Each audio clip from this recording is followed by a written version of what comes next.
हेर्न बस्नुभएको निर्णायकज्यूहरू लगायत समय हेर्न बस्नुभएको समय पालकज्यू लगायत यहाँ सम्पूर्ण महानुभावहरूमा म दिग्दर्शनको तर्फबाट न्यानो अभिवादन टक्राउन चाहन्छु। यस वक्तव्यको कलामा मलाई भाग लिन पाउँदा निकै गर्व महसुस भइरहेको छ र प्रस्तुत छ युवा र देशभक्ति। देशभक्ति भनेको केवल झण्डा फहराउने, राष्ट्रगान गाउने र आन्दोलनको समयमा नाराबाजी गर्ने मात्र होइन।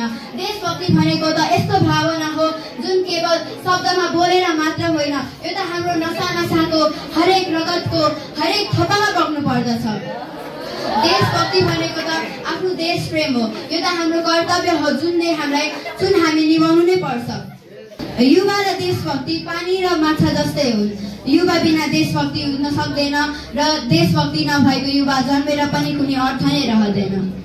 म अझ पनि सम्झिन्छु, म सानो हुने बेला मेरी हजुरआमाले शहीदहरूको सम्झनामा पश्चिममा किल्ला काङ्गडा, पूर्वमा टिस्टा पुगेथ्यो, कुन शक्तिको सामुन्ने कहिले हामी झुकेथ्यौ भन्दै गीत गुनगुनाइरहनुहुन्थ्यो। मैले यो कुराको मोल आज मात्र बुझ्दैछु महोदय। मेरो गुरुआमाले पनि मलाई सधैँ सम्झाउनुहुन्छ कि हामीले हाम्रो देशप्रतिको कर्तव्य निभाउनबाट कहिले पनि पछि हट्नु हुँदैन। हामीले हाम्रो देशको कर्तव्य निभाएन भने कसले निभाउने? तर नेपालको आजको स्थिति हेर्दाखेरि धेरै जसो मानिसहरू विदेश पलायन भइरहेका छन्। यसो किन होला? यसो गर्नु उचित हुँदैन, किनभने हामी युवाहरू नै आज विदेश गयो भने भोलिका कर्णधार को त हाम्रो देशमा, जसले हाम्रो देशको विकास गरिदिन्छ, कसले हाम्रो देशको वास्ता गर्छ, जबकि हामी नै विदेशमा पसिना बगाइरहेका हुन्छौँ।